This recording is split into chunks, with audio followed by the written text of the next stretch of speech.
IMF کے کندھوں استعمال کر کے تمام صوبائی حکومتوں کو مجبور کیا کہ ایسے اقدامات ہم اٹھائے زراعی شعبے میں جس پہ ہم پرائیویٹلی بھی تنقید کرتے آ رہے ہیں, پبلکلی بھی ان کو منانے کی کوشش کریں گے کہ اس پہ ہم نظر ثانی کریں. They forced us کہ آپ ایک تو جو ایگریکلچر ٹیکس ہے کلیکشن پہ فوکس کرنے کے بجائے اتنا زیادہ اضافہ اتنا جلدی کیا گیا ہے کہ اس کا تو نقصان ہی نقصان ہونا دونوں طرف, کلیکشن میں بھی اور ان کو ڈسکریج کرنے میں بھی. خاص طور پہ جناب اسپیکر ہمیں مجبور کیا گیا کہ ہم سپورٹ پرائس بھی نہ سیٹ کریں, ساتھ ساتھ ہمیں پابند کیا گیا کہ ہم اپنے کسانوں سے پروکیور بھی نہ کریں. تو کسان جائیں تو کہاں جائیں جناب اسپیکر؟ اس وقت جو نقصان ہمارے اپنے پالیسیز کے نتیجے میں ہوا ہے, میں کم از کم اس کو جسٹیفائی نہیں کر سکتا. ہمیں اس کو ریویو کرنا پڑے گا. یہ short term, long term, medium term, long term میں جو ہمارا نقصان ہو رہا ہے ہمیں اس کو درست کرنا پڑے گا. میں صرف ایک ایگزامپل پہ غور دلوانا چاہوں گا. ان ڈیسیژنز کے نتیجے میں جو نقصان ہوا ہے ہمارا ویٹ کراپ کو جناب اسپیکر پورا ملک کا, وہ تقریباً 800 بلین روپیز آف ڈیمیج پورے پاکستان کے ویٹ کراپ, صرف ویٹ کراپ کے اگر آپ فگرز دیکھ لیں ہوا ہے. سندھ کا نقصان میں آپ کو بتانا چاہوں گا. Since total loss for the wheat farmers of Sindh has been 150 billion rupees. اس میں سے لڑکانوں کے کسانوں کا 24 billion rupees lost, سکھر کے 26 billion lost, شہید بینظیر آباد 30 billion loss, Hyderabad division 22 billion loss, Mirpur خاص 10 billion loss, Karachi 12 crore loss, and تھٹا and Sajawal 4 billion loss. اس سے زیادہ جناب اسپیکر پنجاب کی بات کرتے ہیں. پنجاب کے فارمرز کا لاس کتنا ہے؟ 622 billion. Bahawalpur alone 109 billion rupees loss. DG Khan 88 billion rupees lost. Multan 29 billion rupees lost. Sahiwal 38 billion rupees lost. Faisalabad 79 billion rupees lost. Sargodha 58 billion rupees lost. Rawalpindi 28 billion rupees lost. Gujarat 46 billion rupees lost. Gujranwala 42 billion rupees lost. اور Lahore 57 billion rupees lost. جناب speaker, ہم نے کسانوں کو جواب دینا ہے. اس وقت کسانوں کا معاشی قتل ہو رہا ہے. میں اپیل کرتا ہوں جناب اسپیکر آپ کے تھرو وزیر اعظم کو کہ ایگریکلچر ایمرجنسی ڈکلیئر کیا جائے.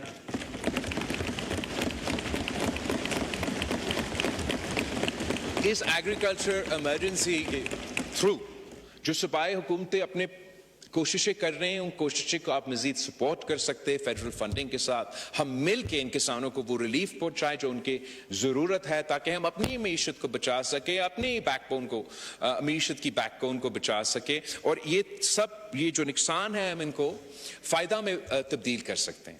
جب پیپلز پارٹی کی ہم نے انہی ٹولز جو آپ نے بین کیا, انہی ٹولز کو استعمال کر کے جب صدر زرداری پہلی دفعہ صدر بنا تھا, تو ہم نے جو سپورٹ پرائسز ہے جو اب ان پہ پابندی ہیں, ان میں اضافہ کر کے ہم نے پاکستان کو ایک فوڈ انسیکیور نیشن, ایک نیشن جس نے ویٹ کو امپورٹ کرتا تھا, رائس کو امپورٹ کرتا تھا, شوگر کو امپورٹ کرتا تھا, ایک سال کے اندر ہی اندر ہم نے ویٹ بھی ایکسپورٹ کرنا شروع کر دیا, رائس بھی ایکسپورٹ کرنا شروع کر دیا, اور شوگر بھی ایکسپورٹ کرنا شروع کیا. اور یہ کیسے کیا کہ جب آپ کے کسان خود پروڈیوس نہیں کر سکتے یا ان کا نقصان ہوتا ہے تو پھر حکومت مجبور ہو جاتا ہے, ان کو پھر ڈالرز میں باہر سے خریدنا پڑتا ہے. تو پاکستان کے ٹیکس کا پیسہ استعمال کر کے پھر ہم یوکرینین فارمرز کو فائدہ پہنچتے ہیں, ان کا ہم کراپ خرید سکتے ہیں. صدر زرداری نے وہ پہلے سال میں یہ فیصلہ کیا کہ وہی پیسہ جس سے ہم ڈالرز میں باہر سے خریدتے تھے, ہم اس کو روپیز میں اپنے کسانوں کی جیب میں ڈال کے انہی سے خرید کے اپنا معیشت کو فائدہ پہنچائیں گے. اور میرا ریکویسٹ یہ ہے کہ آپ اس ایمرجنسی کو سمجھیں اور ان آپ کا فیصلوں پہ بھی نظر ثانی کریں, اور مزید سوچیں ہم کیسے اپنے ایگریکلچر سیکٹر میں انویسٹ کر سکتے ہیں. جناب اسپیکر, کچھ ایسے ایسپیکٹس اس بجٹ کے تھے جو ہمارے کنسلٹیشنز کے بعد بھی ایسے تبدیلیاں آئی تھے جو ہمارے لیے مشکلات پیدا کر رہے تھے، اور اس میں بھی میں بہت میں شکریہ ادا کرنا چاہوں گا وزیر اعظم کا، اسحاق ڈار صاحب کا، اور فائنانس منسٹر تھا کہ انہوں نے دن رات ہمارے ٹیم کے ساتھ انگیج کر کے ہر پوائنٹ پہ ہم کمپرومائز پہ آ چکے ہیں۔ ایک تو جو حکومت کا پہلا پروپوزل تھا digital tax on goods and services, Pakistan Peoples Party کے اعتراضات تھے، اور میں شکر گزار ہوں حکومت کا کہ ہمارے اعتراض اٹھانے کے بعد جو ڈیجیٹل ٹیکس آن سروسز ہے جو غیر آئینی ہوتا اگر وہ لاگو ہوتا، وہ اب نہیں ہوگا۔ حکومت اس موقف سے اب پیچھے ہٹے ہیں، اور digital tax on services will be left to the provinces. حکومت نے فیصلہ کیا تقریباً 20% انہوں نے ٹیکس لگانا تھا سولر پہ۔ پاکستان پیپلز پارٹی کے میرے نمائندے کے بہت سخت اعتراضات تھے اس پہ، اس لیے ہمارے اکثر علاقے میں، زیادہ تر علاقے جہاں سے ہم منتخب ہو کر آئے ہیں، 16 گھنٹے 20 گھنٹے تک لوڈ شیڈنگ ہوتا ہے، لوگ مجبوراً یہ سولر استعمال کرتے ہیں۔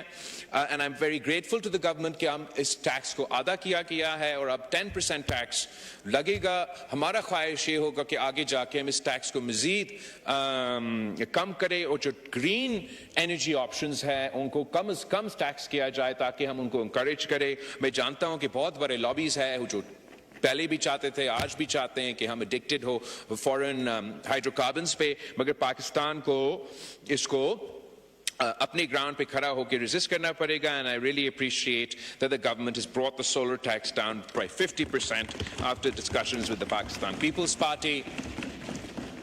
ایک اور آئی تھنک خاص محبت ہے ہمارے، آج موجود نہیں ہے ورنہ میں ضرور ان کے سامنے شکایت کرتا، لیکن پاکستان پیپلز پارٹی اور حکومت کے بات چیت کے بعد اچانک پلاننگ ڈپارٹمنٹ نے سندھ کا جو ہائر ایجوکیشن بجٹ ہے اس کو آدھا کر دی جناب اسپیکر، مطلب 50% کٹ۔ اس صورت میں آپ ہمیں بہت مشکل میں ڈال دیے گئے، مگر ہم بہت شکر گزار ہیں نہ صرف وزیر اعظم کا، ڈار صاحب کا، فائنانس منسٹر کا، کہ انہوں نے نیگوشیٹ کر کے بات چیت کر کے وہ پورا واپس کر دیا ہے، اینڈ اب اتنا ہی رکھا گیا ہے جتنا وعدہ کیا گیا تھا۔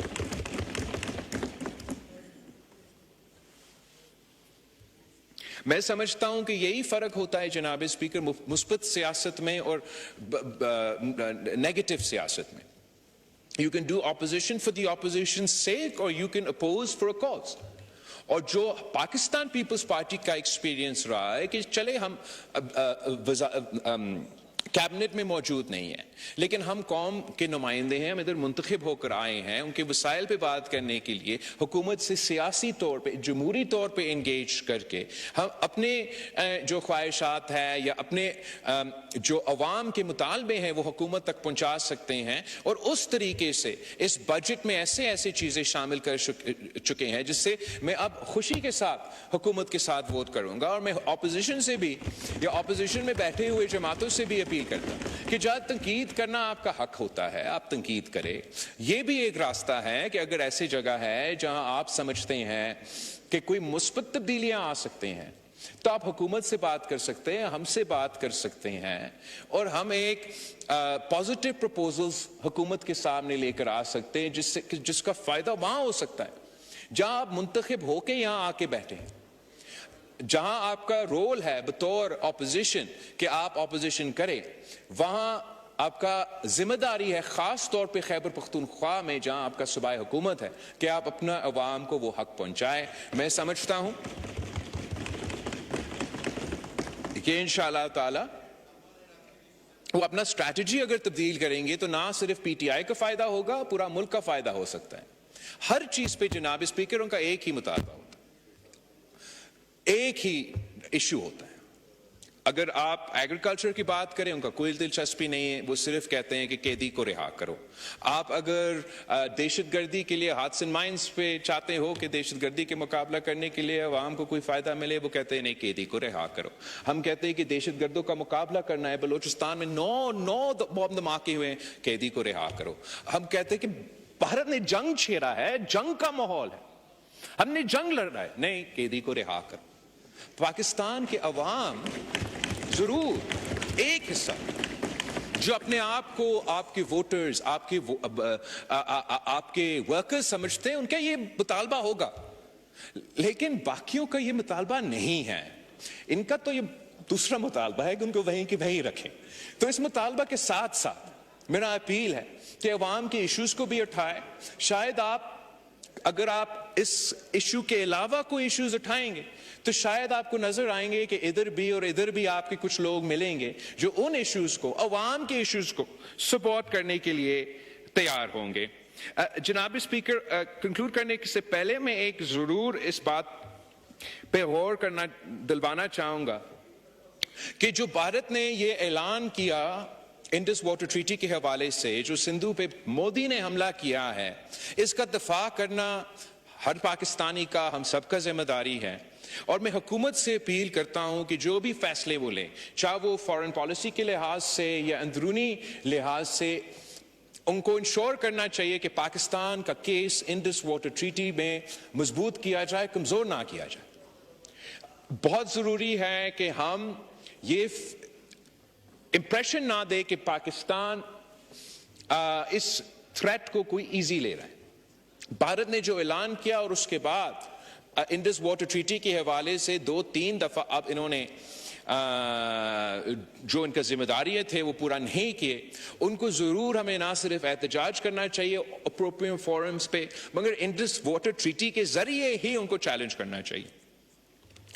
ہمیں ایسے کوئی قدم نہیں اٹھانا چاہیے پاکستان کے اندر جس سے یہ میسج جائے بھارت کو کہ ہم نے تو قبول کیا ہے کہ آپ یہ کرنے جا رہے ہیں. میں جانتا ہوں کہ ایک لابی ہے اس ملک میں، جیسے یہ چاہتے ہیں نا کہ ہر ایشو کے پیچھے وہ قیدی کو رہا کرو، تو ایک دوسرا لابی ہے جو سمجھتا ہے، جو چاہتے ہیں، جو ایک دوسرا لابی ہے جو ہر مسئلہ کا حل ڈیم بنانا سمجھتا ہے. تو جناب اسپیکر، ہم سمجھتے ہیں کہ بالکل جہاں فائنینشی، سیاسی اور ٹیکنیکلی بنیاد پہ بنتا ہے ڈیم بنائیں. ہم نے بھی بنائے ہیں دونوں طریقے سے.